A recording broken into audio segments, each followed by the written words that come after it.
जब किसी police station के बाहर गाड़ियां खड़ी आप देखते हैं तो सोचते होंगे इतनी सारी गाड़ियां क्यों खड़ी रहती हैं। तो मैं चल के आप लोगों को दिखाता हूं कि जो पुलिस स्टेशन के सामने गाड़ियां खड़ी रहती हैं और वो क्यों खड़ी रहती हैं, उनके पीछे क्या कारण होते हैं, क्यों रिलीज़ नहीं हो पाती हैं और क्यों इस तरीके से बुरे हाल में दिखाई देती हैं, क्यों लोग छुड़वाते नहीं गाड़ियाँ।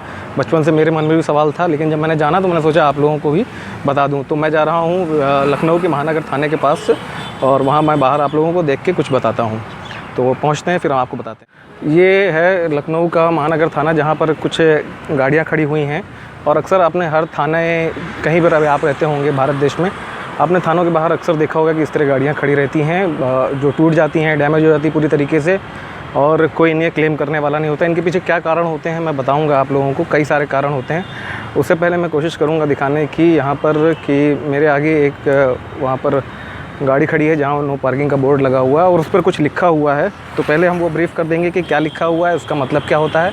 उसके बाद मैं बताऊँगा कि इतनी सारी गाड़ियाँ क्यों खड़ी रहती हैं। तो जैसा कि आप यहाँ पर देख पा रहे हैं कि इस पर लिखा हुआ है थाना महानगर, और 25/9/2019 को गाड़ी सीज़ हुई है। अपराध संख्या 396/19 है। तो अपराध संख्या का मतलब हो जाता है क्राइम नंबर या FIR नंबर, और FIR नंबर से मतलब होता है कि जो क्राइम हुआ है उससे रिलेटेड जो FIR दर्ज हुई है वो। तो जब किसी मामले में FIR दर्ज होती है और उस FIR से कनेक्टेड कोई वाहन इस्तेमाल हुआ होता है तो वहाँ पर FIR नंबर के अंतर्गत गाड़ी को सीज़ कर लिया जाता है उस FIR से जुड़े हुए मामले में। इसमें बहुत मामलों में ऐसा होता है कि किसी क्राइम को कमिट करने के लिए गाड़ियों का इस्तेमाल किया गया होता है। बहुत बार ये होता है कि गाड़ियाँ पेपर्स ना होने की वजह से गाड़ियाँ सीज़ कर दी जाती हैं, तो उसमें भी गाड़ी जो है आपकी थाने में सीज़ होकर खड़ी रहती है, उस पर कोई क्राइम नंबर दर्ज नहीं किया जाता है।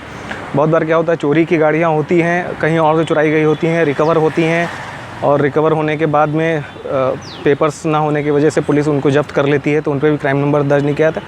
तो बहुत सारे ऐसे कारण होते हैं और इनकी वजह से गाड़ियाँ यहाँ खड़ी रह जाती हैं थानों पर, लोग क्लेम नहीं कर पाते हैं। सपोज़ मैं एक एग्जांपल दूंगा, जैसे मेरी गाड़ी लखनऊ से चोरी हो और कानपुर में रिकवर हो, तो मुझे कोई इन्फॉर्मेशन नहीं होगी कि मेरी गाड़ी कानपुर में बरामद हुई है और मैं उसको रिलीज़ करवाने के लिए कंसर्न कोर्ट में अप्रोच नहीं कर पाऊँगा, तो मेरी गाड़ी पड़े पड़े सड़ जाएगी। इसलिए ये दिखाई देती हैं अक्सर चीज़ें। बहुत मामलों में पुलिस रिकवर करती हैं गाड़ियाँ, लेकिन क्योंकि मालिक का पता नहीं होता है या मालिक तक इन्फॉर्मेशन नहीं पहुँच पाती है, तो गाड़ियाँ खड़े खड़े ख़राब हो जाती हैं। और ये जो आप देख रहे हैं गाड़ियों के हाल, इसके बाद मैं अभी आपको बताता हूँ कि रिलीज़ का क्या होने के बाद जब रिलीज़ की बात आती है, गाड़ियों की रिलीज़ की बात, तो उसमें जो सबसे बड़ी प्रॉब्लम ये आती है कि गाड़ियाँ रिलीज़ इसलिए नहीं हो पाती क्योंकि अक्सर गाड़ियों के मालिकों को पता नहीं चल पाता है। पता कैसे चलेगा, हो सकता है पुलिस बताएं, ये सिस्टम की कमी है। और रिलीज़ का प्रोसेस भी बहुत लंबा होता है।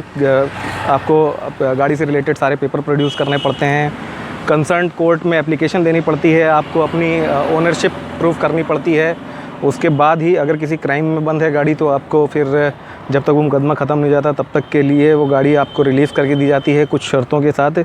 जैसे किसी इंसान की ज़मानत होती है, उसी तरह गाड़ियों की बेल होती है। तो ऐसा ही कुछ प्रोसीजर होता है गाड़ियों की रिलीज़ के पीछे भी। और रिलीज़ के लिए CRPC में प्रोविज़न दे रखा है सेक्शन 451 में। तो अगर किसी क्राइम नंबर से जुड़ी हुई कोई गाड़ी है तो उसको रिलीज़ के लिए फिर कंसर्न कोर्ट जो है श्योरिटी भी मांग सकती है, और उसमें कंडीशंस ये भी दे सकती है कि आप गाड़ी को एज़ इट इज़ कंडीशन रखेंगे, कलर चेंज नहीं करेंगे, उसकी फ़िज़िकल अपीयरेंस चेंज नहीं करेंगे। बहुत सारी कंडीशंस होती हैं जिनकी वजह से जो है गाड़ी रिलीज़ होने में बहुत प्रॉब्लम होती है, लोगों को इन्फॉर्मेशन नहीं मिल पाती है। तो ये सारे कारण थे। तो ये मैं आप लोगों तक इन्फॉर्मेशन पहुँचाना चाह रहा था कि अक्सर जब आप लोगों ने थाने पर आप देखते होंगे कि गाड़ियाँ खड़ी हुई हैं बुरे हाल में, तो उनके पीछे ये सारे कारण होते हैं। तो मैंने कुछ कारण बताए, जैसे कि चोरी होना, चोरी की गाड़ी रिकवर होना, पेपर्स ना होने के कारण सीज़ हो जाना, किसी एक्सीडेंट में सीज़ हो जाना। हाँ, एक्सीडेंट से रिलेटेड एक चीज़ मैं बताना भूल गया था कि जब एक्सीडेंट होता है किसी गाड़ी द्वारा, तो उस गाड़ी को रिलीज़ कराने के लिए जो गाड़ी मालिक होता है या ड्राइवर होता है, उसको, जिसका भी एक्यूज़ का नाम होता है एक्सीडेंट में, उसको उसकी बेल करवानी बहुत ज़रूरी होती है। बहुत सारे नॉन कॉग्निजेबल ऑफेंसेस में बेल मैंडेटरी होती है। बेल के बाद ही आप गाड़ी को रिलीज़ करवा सकते हैं। तो ये सारे हर्डल्स होते हैं जिसकी वजह से लोग अक्सर छोड़ देते हैं गाड़ियों को और पड़ी रहती हैं इसी तरीके से गाड़ियाँ बुरे हाल में पड़ी रहती हैं। तो ये मैं इन्फॉर्मेशन आप लोगों को पहुंचाना चाहता है। तो अगली बार से जब भी आप गाड़ी देखें थाने में खड़ी, तो उसके पीछे जान लें कि 6-7 कारण होते हैं जो ये सारी प्रॉब्लम्स क्रिएट करते हैं।